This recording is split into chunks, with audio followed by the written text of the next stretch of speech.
So hi, Dayanita. So nice to see you, and I'm so glad we're getting a chance to talk today. Me too. I'm really, really happy to talk to you again, Deepali. It's always such a pleasure.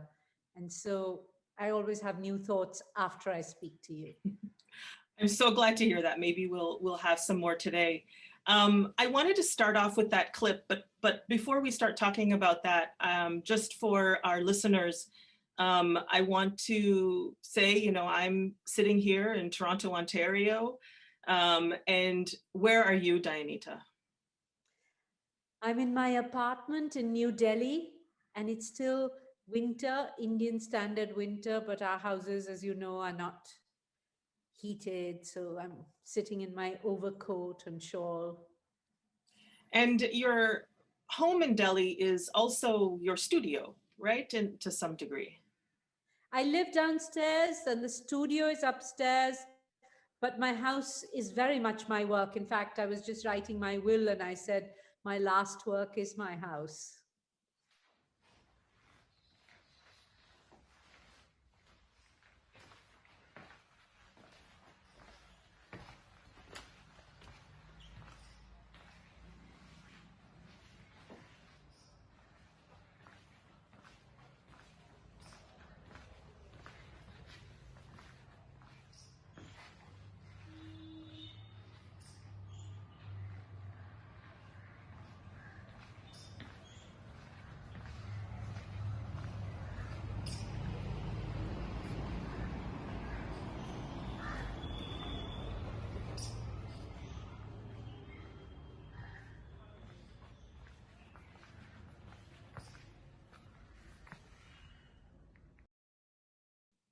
And we'll talk more about that. So going to this video clip that we opened up this talk with, you are an artist who works with photographic images. And we didn't start with a clip of you photographing. So what are you doing in this? Well, I am the director, the registrar, and the curator of Museum Bhavan. And what you saw there was Museum of Chance. And I could do that all day, just show people how it opens and closes and how quickly you can change the images. This has been my dream for maybe 20 years of working with photography, to find a form that could open in a second, where I could change images in a second, where I could change the space in a second. And that's what you saw. And so this is an installation that is large room size furniture pieces that can be manipulated. And I think, correct me if I'm wrong, but I think this particular installation is at the MoMA in New York City. That's true, but I don't call them installations or furniture. I call them museums. Nobody else need agree with me, but for me, they are museums. And I've got my, the many hats that you wear. And I think this has been a theme in your work in terms of how you have used the photographic image as a starting point, but hardly an ending point. And this concept of the museum is something I think that you have reinvented in your work with almost every piece that you do. So let's go back a little bit so people have a sense of, sort of the where your work has taken you over the years. But let's go back a little bit. And I want to sort of divide our talk up in some ways today in talking about the image first, because it is something you start with, at least. It is, the photograph is what you've called your raw material. So I want to start with that and then move on to how you've used the image to create other things. I'm Dayanita Singh. I'm an artist, and photography is my raw material, and I like to make mobile museums and books that become objects. I became a photographer by accident. I had no desire to be a photographer because I was an excessively photographed child. My mother was a domestic family photographer, but she had to photograph me every time anything happened. I was like the proof of her existence. I think if I lived in Europe, I would be more comfortable using color. But living in India and working so much in India, the color just takes over. And I want to create something quite elusive in the image. And I'm just better able to do that with black and white. Up until I had made Go Away Closer, the work was Zakir, then Mona, then Privacy, which was the family portraits, then Chairs. And then I was in Calcutta photographing in my friend Nandita's house and her two daughters. Poppy had just come back from school and was in a very grumpy mood. And I went after her and I was sort of teasing her, and she sort of like, just lay down on the bed. And I took a picture. And at that very instant, I thought, go away closer. So that work was a breakthrough for me, that I could edit with an emotion. I didn't like the way the work gets fossilized in a museum. I'm a living artist. I'm not dead. I should be able to go into the gallery and change the work around. But in a museum, you can't touch your own work, let alone change it. So when the Go Away Closer set was acquired by the Tate, I was so happy that they asked if I could make a structure for it as well. So I built a structure where I could keep changing the images, adding to them, taking away, so I could transform the architecture of the space, which meant that now I could go into the gallery and change some of the images. I believe it's great if one can do that in the museum space because it gives another life to the work. And how wonderful if we can make structures that allow things to mutate and wax and wane and transform, and then people will engage with the image in a different way. Of course, I love the image, but I just feel photography is very limited by itself. And if it can go out of photography, then that's the only way perhaps to move forward in photography. You have to go outside the medium. So I have to tell you, I love this video because there's just so much in there to unpack. And I think it takes us on a journey of your own thinking about your work. And, so many things that you said in there, but maybe we can start with this image. This is a pivotal image for you. It changed sort of how you thought about your own work. And I think, and maybe I'm putting words in your mouth, but in some ways shifted your view of yourself as a photographer into something else. And you talk about editing with emotion. What does that mean, Dayanita? Up until this image, I was given to understand, and I followed the idea of series, that you made series of work. So, it was portraits of chairs or portraits of people, or that there was a very clear subject that you were involved in. And it's when I made this photograph, at that moment, I remembered the words "go away closer." And that they came with a feeling, an emotion that had a very visceral response in me. And then I thought to myself, I must go back. I have experienced this emotion before when I have photographed. So can I just gather all the images that have that emotion in them, that go away closer emotion, that finally I had been able to give a name to. And that's what I did. I came back to Delhi and I looked through all my contact sheets. And most of these photographs are my rejects because they didn't fit into any of the categories that I was supposedly working on. And now, today, when I look back in 2021, I mean, the last 15 years have been photographing like this, because somehow this photograph, this moment, really freed me from the burden of what photography was meant to be. And I thought, I'll work with an emotion, or I work with a piece of music or a tone, just a certain hum even. So making the work is, of course, important, but that's just the starting point. And then it's about the editing, but in the editing, what do you use as your addressee?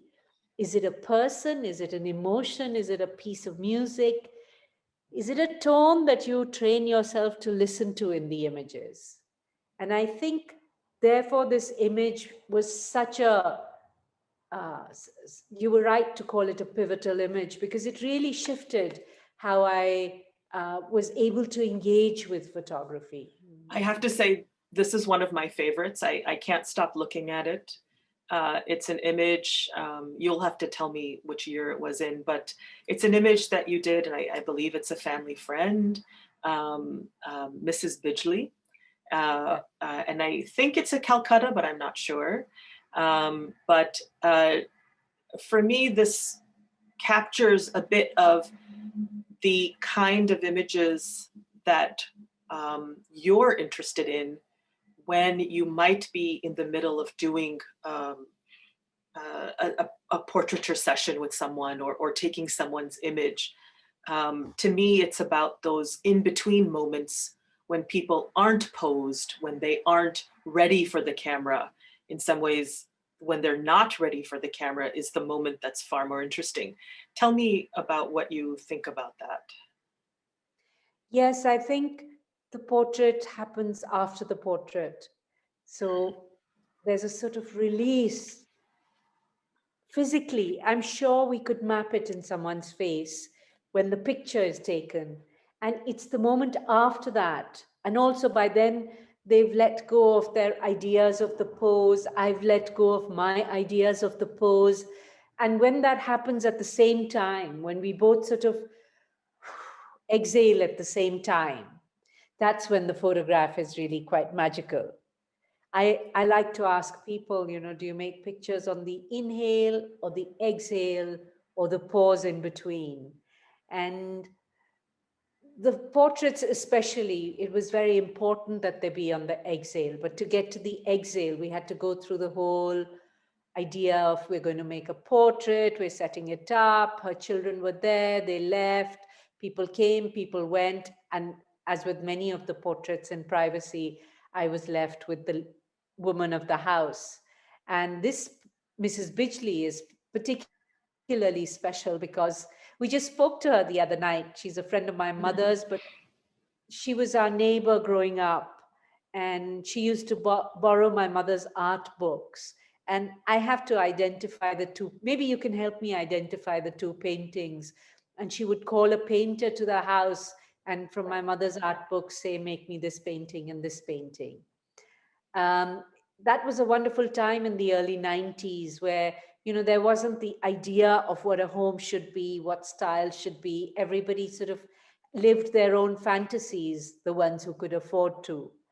And yes, so this is Mrs. Bidgley in, I think this was her bedroom. Mm. Well, I want to talk just a little bit about composition, and because I want to understand more about, what you saw in this image, like what you saw in that moment. I like this idea of the exhale, and what I see here, is a very deliberate sort of framing, which might have been in the moment, but, this idea of these two, what looked to me like French Rococo paintings, on either side of her. They become kind of her, companion figures flanking her. She's seated in this very ornate, what looks gilt sofa, which is almost to me like a frame. So she herself has become like a French Rococo painting in 3D in some ways, with this ornate frame of the sofa. And then, but there's all these also what one would think of as imperfections, the hair, there's just one hair out of place in her head. The carpet is just a little bit wrinkled, and she's been caught what looks like maybe in the middle between a smile or a resting face. And and then there's these sconces on also flanking her, which, I have to say, this idea of electric light and visually kind of, there's something, resonant there too. Am I reading too much into the image? No, it's wonderful. You should read as much as you can into it. That's the idea. And I think there's something to be kind of just noticed with the fact that, a certain part of the archive of your images have been personal photographs, meant for display in the domestic space that has taken on a new meaning in the public realm too. A large body of your work actually is about objects that in some ways become subjects, the kind of, almost in a human sense. Can you talk about this series of images? It goes back to the same thing you said right in the beginning, uh, that there isn't this separation between the images and me. And even when I was photographing objects, because I just couldn't deal with working with people, so it was the same closeness. I had to feel this attraction to a particular chair, like a magnetic pull to a certain table. And I promise you, they've all been photographed with the same love I make my portraits with. And so, they have personalities, they have gender, they have moods. Maybe this is not the best time for them, whether it's a glass or a machine. So that has been my privilege, I think, that I have, ever since I stopped doing assignments, just photographed what I am drawn to, and drawn in this sort of obsessive way. So if it's printing presses, then I'll go wherever I can to get to that one printing press that I know is in the archive in Dehradun. I'll make that trip. So yeah, it becomes a kind of love story with everything. It's the same with the files, with the file rooms as well. A very personal connection. And when that's not there, there's nothing in the picture. So what do you do with these images? How has your work evolved to go from what is basically a two-dimensional image to a three-dimensional object? And, I would say that a large part of your work is really about the objectness that you create from what is a set of images that might be in your archive that are more the raw material that you work with. And maybe what we could do, and there was a little bit of this in the first video and the second video. And so can you talk a little bit about that evolution when you started shifting over to think about images in sequences, in clusters, and creating a presentation for them that was more three-dimensional than two-dimensional? That happened in the early 2000s, I think 2001. And I started to make books like this, these moleskin books, where I would cut up my medium format contact sheets and paste them in. And at the start, I would make them as letters to friends that I had traveled with. This is a book for Mr. B.V. Doshi. This is a book of Baba Chairs. But in those days, it was more for the people I was traveling with. And when I published this, 7 of them in 2007, I sent a letter. And it was a box with these 7 accordion fold books. That's when I realized that I don't have to follow your rules. I don't have to follow the print on the wall and the mat and the frame that the museum says or the gallery says, and that I could just as well make my own form. So I made this box with those accordion fold books. And 5 years later, I started to make museums, which was almost like those books on steroids, like these that you see behind me.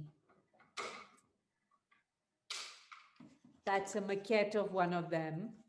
And that looks like a smaller version of the video we saw at the opening. Exactly, it is actually of this exact same video. And so I started to make book objects, started to make museums, and finally I started to make, this is the most recent object where you have 30 images in this box. So I think since I didn't find any of these forms, I looked in museums in America and New York especially, in London. I thought people must have worked out other ways of working with photography, and I didn't find them. And so I thought, okay, I'm going to have to make my own.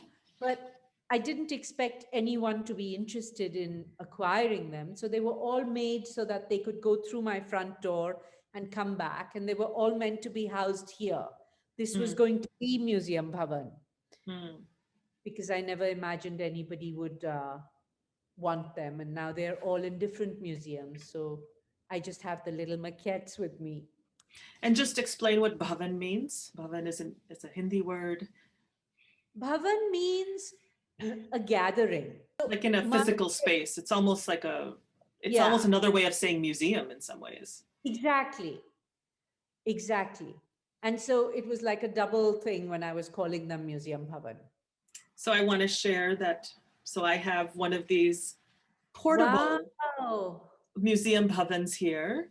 And yeah, you might be able to tell, I believe you chose different fabrics for the outside of these portable museums, museum bhavan, that you've created large scale as well as, so this would be a smaller scale that was made as a series, an edition series that, yeah. The cover of each box is different. So Mm, Museum of Chance right. was the last museum to get acquired. It was acquired by MoMA. I was, of course, very happy. Who wouldn't be? But very soon I got quite depressed because I thought, now my museums are sitting in the storage of other museums. And am I going to be able to see them even in my lifetime? And meaning, will Mm, even I get to see them? Forget everybody else. You know, because museums, they acquire the work, but they don't promise to show it. And you don't know when they'll show it.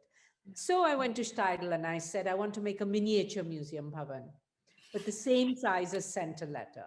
So that if you had Center Letter and you have 7 books from there and you have 9 books here, then you've got 16 exhibitions of my work. And he said, fine. But then I said, I want each box to be unique. So the inside is the same, but because we use this achara fabric, which is the undercloth of when you do block printing. So it's impossible for it to be the same anywhere. So no 2 boxes are the same. And that was the huge task of shipping 3,000 empty boxes from here to Germany for Steidl to insert the books. And so it's very exciting for me.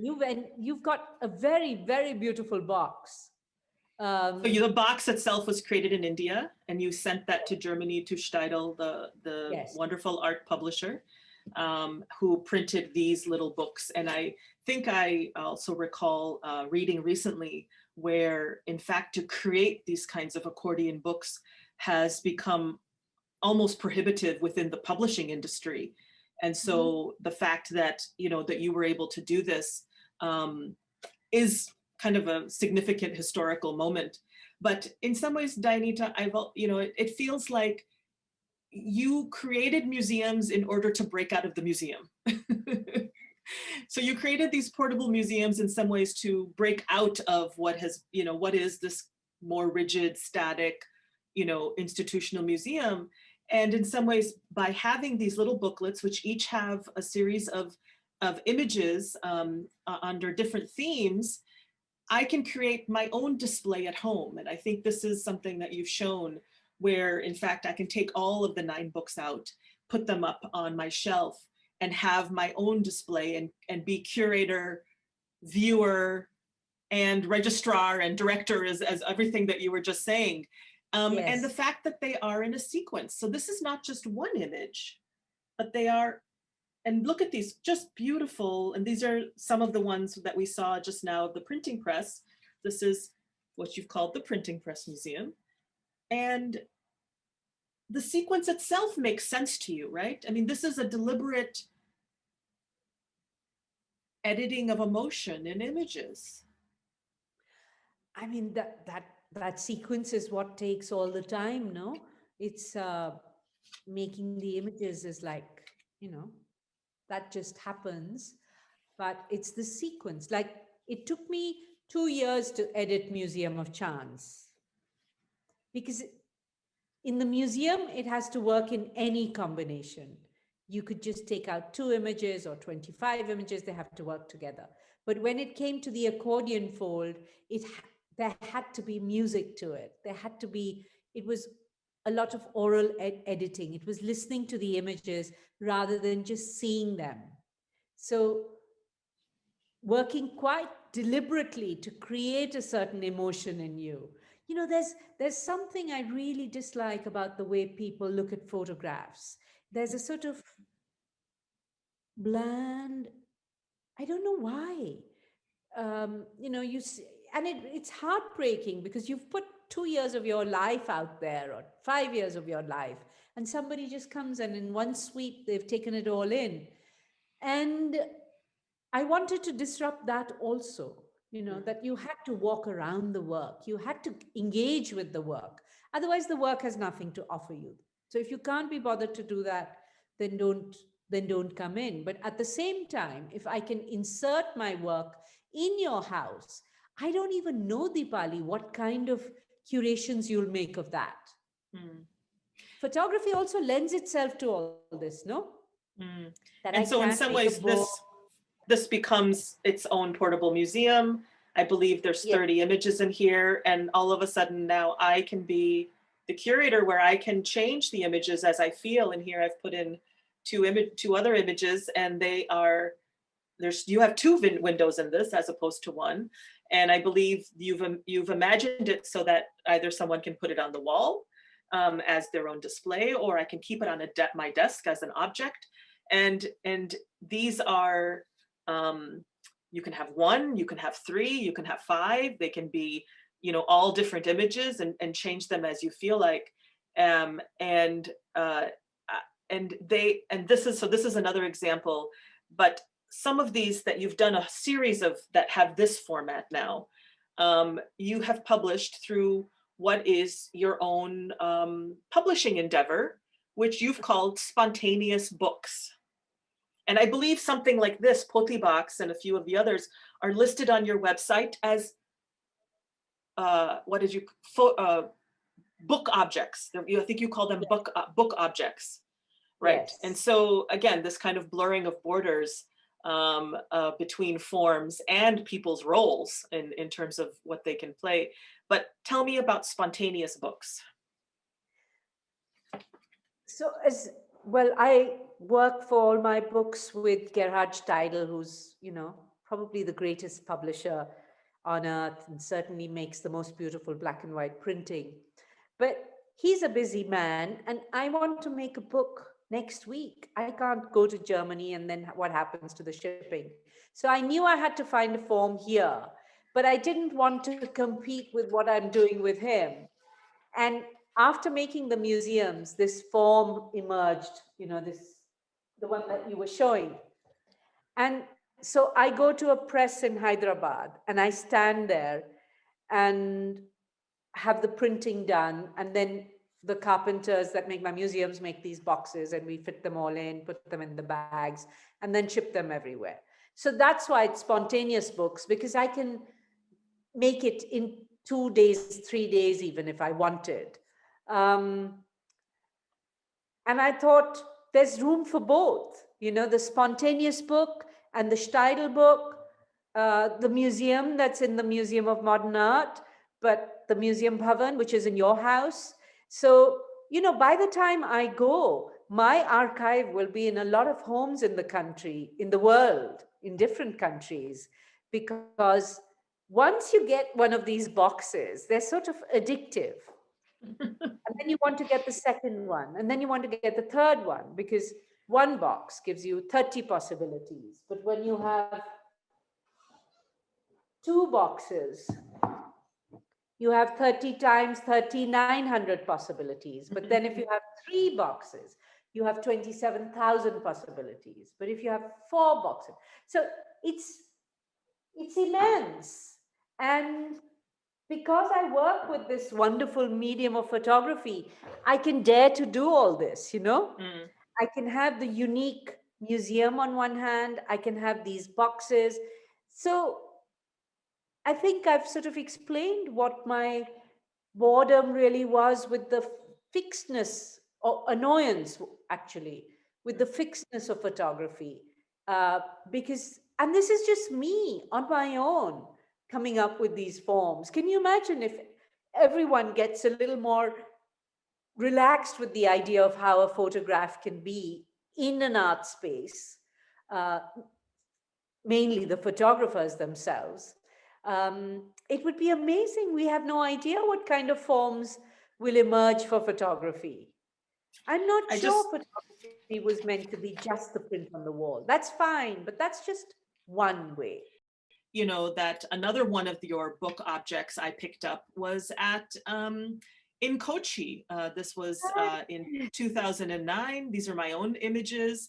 Malabar House is a historic residence and hotel, right? And so this is completely, you know, rethinking how photography is used, how it's disseminated, rethinking the notion of the exhibition and the museum, rethinking the notion of the object as something you yourself can manipulate.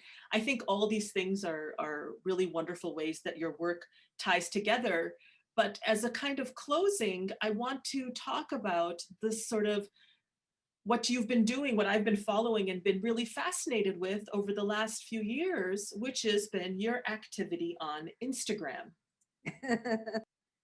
You know, and I think that, you know, one of the things that you have been talking a lot about was really about, you know, what is really what is the magic of photography is in its dissemination. Mhm. And I feel like, you know, just following you, especially during the last year while the world has been shut down, you know, there's been, I think, a way that and ways that you have found to disseminate um, images about photography and ideas about photography. And part of it has been your engagement with social media, especially on Instagram. Can you talk a little bit about this? And I'll just maybe show also one of the examples that has really caught my interest is sharing, you know, not only your thoughts and images on Instagram, but these videos, short videos that you've created. I'm going to just play it while maybe we talk.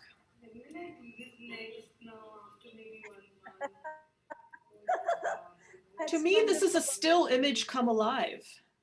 Yes.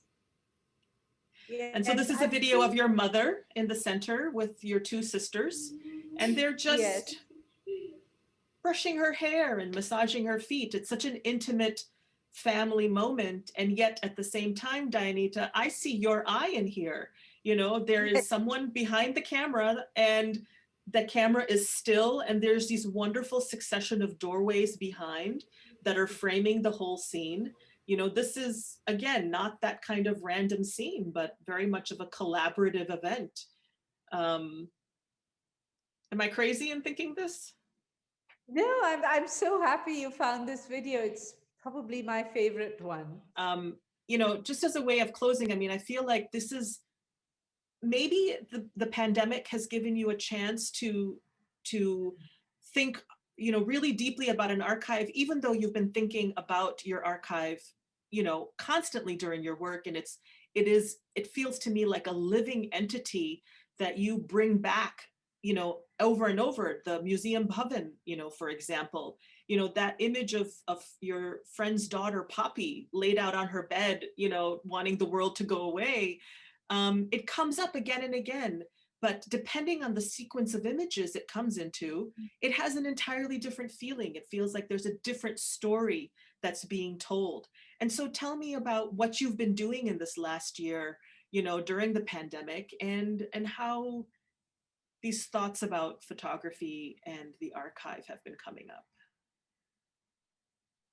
I have been sitting for 10 to 12 hours every day, looking at my archive every day. I live on my own. There's no pets here, there's nobody else. So there's nobody to distract me or say stop. Um, and looking at this archive has been, it's bordering on wondering if I'm going to lose my mind because the connections, Deepali, it's just incredible the kind of links that there are in my work, at least. And the realization that what a privilege it is to work with this medium that can really gather time. I mean, no other medium can gather time in this way. So that's what my archive has been, this sort of gathering of the connections, the gathering of time. And in that, somehow, some things have become very clear about photography for me, regardless of what the world thinks and what all my colleagues think, and whether it really doesn't matter, because I see the privilege of having photographed the same people for 40 years, Mm. 30 years. And people who were, some I knew I was photographing, but some were just on the edges of the frame, but showing Mm. up for Mm. 40 years. So I'm wondering, is my life the way I remember it? Mm. Or is my life what my archive tells me? And they're quite different. Well, I think that's a question all of us can ask ourselves for sure. You know, Dayanita, thank you for talking to me from Delhi. And, you know, always your work and speaking to you makes me think differently about photography. Oh, that's such a compliment. Thank you so much.